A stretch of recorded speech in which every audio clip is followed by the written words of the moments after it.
के साथ ऋतु ज्ञानवानी। शुरुआत करेंगे इंदौर से। बड़ी खबर की बात की, राजवाड़ा पर अतिक्रमण हटाने को लेकर बवाल देखने को मिला है। नगर निगम कर्मचारी और व्यापारियों के बीच हाथापाई हुई है। शिकायत के बाद अतिक्रमण हटाने पहुंची थी नगर निगम की टीम। अतिक्रमण हटाते वक्त हाथापाई हुई। निगम कर्मचारी और फुटकर व्यापारियों के बीच झड़प हो गई। शनिवार को नगर निगम ने रिमूवल की कार्रवाई की थी। कार्रवाई के बाद फिर फुटकर व्यापारियों ने अतिक्रमण कर लिया था। अतिक्रमण हटाने नगर निगम की टीम पहुंची थी और उसी दौरान ये हंगामे की तस्वीरें आप देख रहे हैं।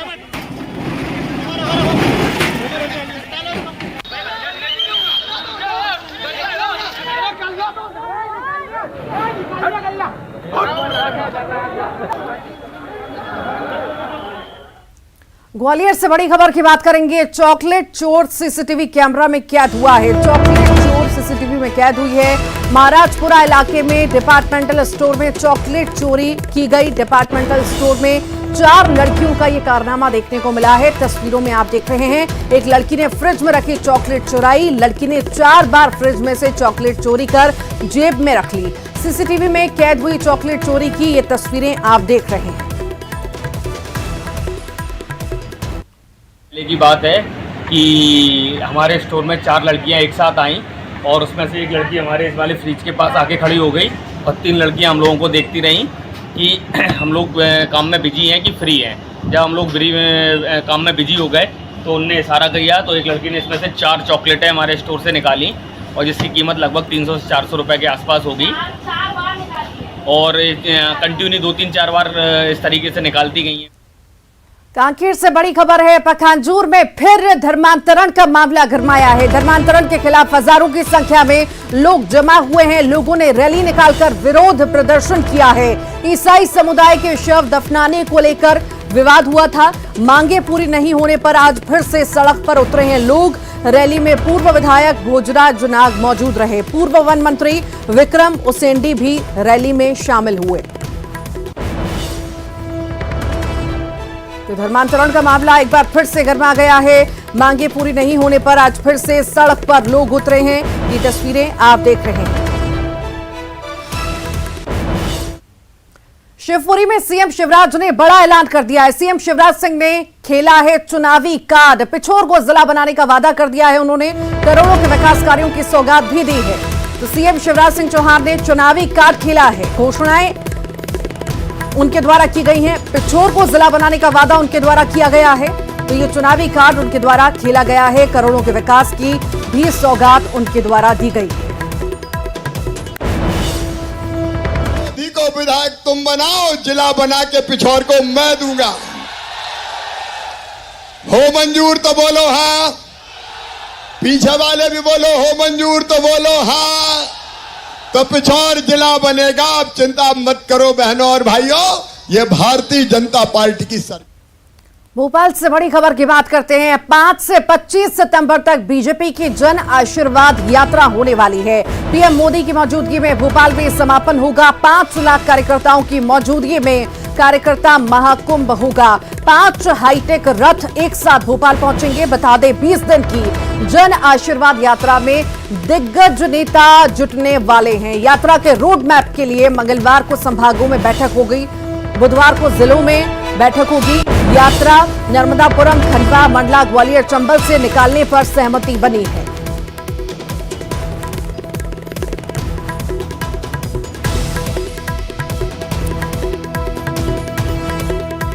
तो ये बड़ी खबर आपको बता रहे हैं। 5 से 25 सितंबर तक बीजेपी की जन आशीर्वाद यात्रा होने जा रही है और पीएम मोदी की मौजूदगी इसमें रहेगी। समापन कार्यक्रम में मौजूदगी रहेगी। ज्यादा जानकारी के लिए शैलेंद्र हमारे साथ जुड़ रहे हैं। शैलेंद्र, 5 से 25 सितंबर तक बीजेपी जन आशीर्वाद यात्रा निकालने वाली है और खास बात यह है कि पीएम मोदी की इसमें मौजूदगी होगी समापन में।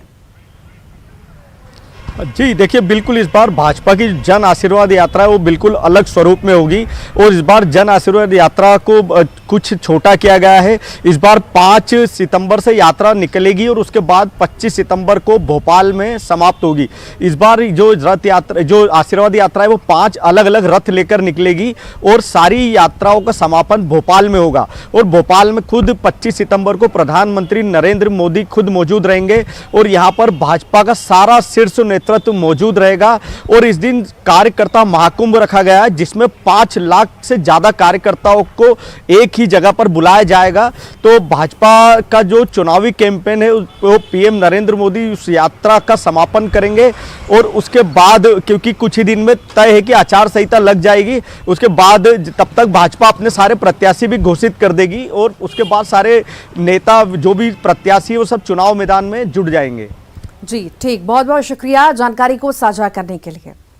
एमपी में चुनावी सरगर्मी तेज हो गई है। एमपी में दिग्गज नेता एक बार फिर से एक दूसरे की घेराबंदी करेंगे। सीएम शिवराज 24 अगस्त को छिंदवाड़ा में जन दर्शन कार्यक्रम करने जा रहे हैं। जाम सावली में हनुमान लोक का भूमि पूजन करेंगे। 36 करोड़ की लागत से हनुमान लोक बनेगा। कमलनाथ के हनुमान भक्ति का जवाब हनुमान लोक से सीएम देंगे। दिग्विजय सिंह 23 अगस्त को बुधनी का दौरा करेंगे। बुधनी में आदिवासियों से मुलाकात करेंगे। वनवासियों को वन अधिकार पत्र नहीं दिए जाने पर जिला प्रशासन के अफसरों से मुलाकात भी करेंगे। भारतीय जनता पार्टी की सरकार, शिवराज जी की सरकार लगातार प्रयत्नशील है, उसी दिशा में ये काम भी हो रहा है। लंबी लंबी बातें करते हैं मुख्यमंत्री जी, लेकिन बुधनी में ही एसटी का जिला पंचायत जीत के आया हमारा, जिसने भारत जोड़ो पदयात्रा की थी, और सबसे ज्यादा प्रताड़ित है वहाँ SC ST। तो ये उनका जाना निश्चित तौर पर आने वाले चुनाव में वहाँ कुछ भी उलटफेर हो सकता है। तो ये तस्वीरें आपको लगातार दिखा रहे हैं। बयानबाजी भी आपने सुनी, पीसी शर्मा क्या कहते हुए नजर आए। तो चुनावी मोड है, सरगर्मियां भी तेज हो गई हैं। एमपी में दिग्गज नेता एक दूसरे की घेराबंदी करने जा रहे हैं। आखिर क्या ज्यादा जानकारी है? अनुराग श्रीवास्तव हमारे साथ जुड़ गए हैं। अनुराग, कमलनाथ के गढ़ में मुख्यमंत्री पहुंचने वाले हैं 24 अगस्त को और वहां पर जनदर्शन कार्यक्रम करेंगे। बिल्कुल, देखिए, विधानसभा चुनाव से पहले एक दूसरे की घेराबंदी करने की कोशिश में नेता हैं और कोशिश इस बात को लेकर है कि विधानसभा चुनाव से पहले नेताओं को अपने क्षेत्र तक सीमित किया जाए। कमलनाथ का गढ़ कहा जाता है छिंदवाड़ा, और इसको भेदने के लिए लगातार बीजेपी के नेता दौरा कर रहे हैं। अमित शाह का कार्यक्रम वहां पर हो चुका है और अब मुख्यमंत्री शिवराज सिंह चौहान जन दर्शन कार्यक्रम में शामिल होंगे। और इसके अलावा जाम सावली, जो कि हनुमान मंदिर है, वहाँ पर हनुमान लोक बनाए जाने का ऐलान भी मुख्यमंत्री की तरफ से किया जाएगा। 36 करोड़ रुपए की लागत से जो हनुमान महालोक है उसको बनाए जाने का भूमि पूजन मुख्यमंत्री शिवराज सिंह चौहान करेंगे। तो ये एक बड़ा कदम होगा और कोशिश इसी बात को लेकर होगी कि छिंदवाड़ा में हनुमान भक्ति मुख्यमंत्री शिवराज सिंह चौहान की वहां पर नजर आए। और इसके अलावा यदि हम दिग्विजय सिंह की बात करें तो वो 23 अगस्त को बुधनी जाएंगे, जहां पर आदिवासियों से उनकी मुलाकात होगी। बुधनी मुख्यमंत्री शिवराज सिंह चौहान का गृह क्षेत्र है और कोशिश इसी बात को लेकर है कि जो वहां आदिवासी हैं उनको अपने पक्ष में किया जाए। और इसी कवायद के तहत दिग्विजय सिंह 23 अगस्त को बुधनी पहुंचने वाले हैं, जहां पर वो न सिर्फ आदिवासियों से मुलाकात करेंगे, चर्चा करेंगे, बल्कि आदिवासियों की समस्याओं को लेकर जिला प्रशासन के अफसरों के साथ भी उनकी चर्चा होगी। तो कुल मिलाकर विधानसभा चुनाव से पहले एक दूसरे की घेराबंदी करने की कोशिश है और यही वजह है कि नेता एक दूसरे के गढ़ में पहुंचने का काम करेंगे। ठीक, बहुत बहुत शुक्रिया अनुराग जानकारी को साझा करने के लिए।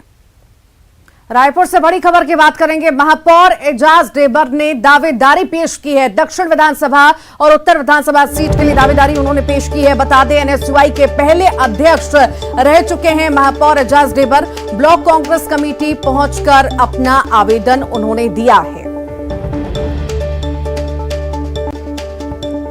महापौर एजाज ढेबर ने दावेदारी पेश की है। दक्षिण विधानसभा और उत्तर विधानसभा सीट के लिए दावेदारी उन्होंने पेश की है। NSUI के पहले अध्यक्ष भी रह चुके हैं एजाज ढेबर। ब्लॉक कांग्रेस कमेटी पहुंचकर अपना आवेदन उन्होंने दिया है।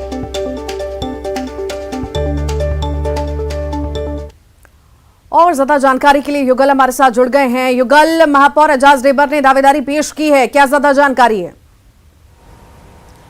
देखिए ऋतु, प्रबल दावेदारी इसे कह सकते हैं। उत्तर में अभी वर्तमान में कुलदीप जुनेजा कांग्रेस के विधायक हैं और वहां से भी उन्होंने दावेदारी की है। इसके अलावा दक्षिण से बृजमोहन अग्रवाल जो लगातार 7 बार विधानसभा चुनाव जीते हैं और वहां से भी जो दक्षिण से भी उसने दावेदारी अपनी पेश कर दी है। एजाज ढेबर को प्रबल दावेदार माना जा रहा है क्योंकि इससे पहले जब वो महापौर बने थे तो पूरे प्रदेश में भी उनकी खास चर्चा हुई है और यदि वो इन दोनों सीटों से दावेदारी किए हैं और दावेदारी अपनी प्रस्तुत कर दी है तो एक बिल्कुल पूरे प्रदेश भर की जो निगाहें हैं, चर्चा का विषय वहां पर बिल्कुल रहेगा और जिस तरह से उनकी दावेदारी है वो बिल्कुल उसे नकारा नहीं जा सकता। एक बड़ा चेहरा है कांग्रेस का और इससे पहले भी युवा तुर्क नेता भी हैं वो, और ये कहा जा सकता है कि प्रबल दावेदारी अब एजाज ढेबर के इस तरह से मैदान में आने से जो मुकाबला भली है वो दिलचस्प होगा। लेकिन सबसे बड़ी बात यह है कि ये पूरे प्रदेश में चर्चा का भी विषय रहेगा क्योंकि इससे पहले जब महापौर भी थे, जब बने तब भी पूरे प्रदेश में इसकी चर्चा भी हुई और एक प्रबल दावेदारी से कही जा सकती है। बहुत बहुत शुक्रिया युगल जानकारी को साझा करने के लिए। एक और बड़ी खबर रायपुर से है। कांग्रेस के वरिष्ठ विधायक सत्यनारायण शर्मा चुनाव नहीं लड़ेंगे। विधायक के पुत्र पंकज शर्मा ने टिकट के लिए आवेदन किया है। रायपुर ग्रामीण के विधायक हैं सत्यनारायण शर्मा। उन्होंने कहा कि चुनाव नहीं लड़ूंगा पर राजनीति से संन्यास नहीं लिया है। 7 बार रह चुका हूं कांग्रेस विधायक। तो सत्यनारायण शर्मा ने ये बयान दिए हैं। अंबिकापुर में पूर्व मंत्री प्रेम प्रकाश पांडे ने मुख्यमंत्री भूपेश बघेल के युवा संवाद पर निशाना साधा। उन्होंने कहा कि सरकार ने युवाओं को ठगने का काम किया है।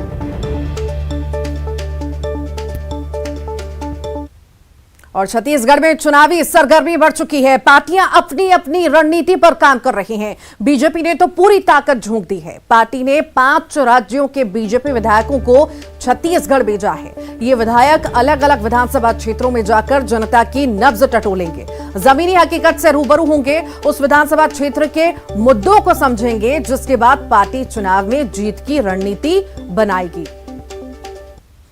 पार्टी ने एक राष्ट्र श्रेष्ठ राष्ट्र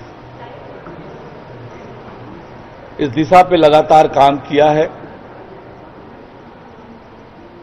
भारतीय जनता पार्टी के 5 अलग राज्यों के विधायक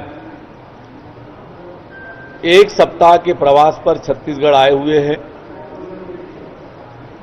उन्हें एक एक विधानसभा में एक सप्ताह रहकर काम करना है। एक तरफ उन विधायकों को यह जानने का अवसर मिलेगा कि छत्तीसगढ़ में भारतीय जनता पार्टी के कार्यकर्ता किस तरह से काम करते हैं। हमारे साथ बिहार से विधायक हैं हरिभूषण ठाकुर जी और आसाम से विधायक है जीतू साहू जी। इनसे चर्चा करते हैं क्या कुछ रहा प्रशिक्षण में। सर, प्रशिक्षण हुआ है, क्या कुछ रहा? देखिए, प्रशिक्षण है, छत्तीसगढ़ में भारतीय जनता पार्टी की प्रचंड बहुमत से सरकार बनानी है। सबका साथ, सबका विकास, सबका प्रयास से ये काम होगा। हम लोग 8 दिन के लिए विधानसभा में प्रवास योजना के तहत जा रहे हैं। करना तो वहां के कार्यकर्ताओं को है, लेकिन कोऑर्डिनेशन का। नारायणपुर से इस वक्त की बड़ी खबर है। नक्सलियों और पुलिस के बीच मुठभेड़ हुई है। ओरछा के भटबेड़ा के जंगलों में मुठभेड़ हुई है। मुठभेड़ में एक नक्सली ढेर भी हुआ है। सुरक्षा बलों ने मौके से हथियार भी बरामद किए हैं। डीआरजी और बस्तर फाइटर के जवानों की कार्रवाई देखने को मिली। ओरछा थाना क्षेत्र का यह पूरा मामला है। माओवादियों की प्लाटून नंबर 16 इंचार्ज मनीष सहित कई बड़े माओवादियों की सूचना पर सर्चिंग पर निकले थे सुरक्षा बलों के जवान।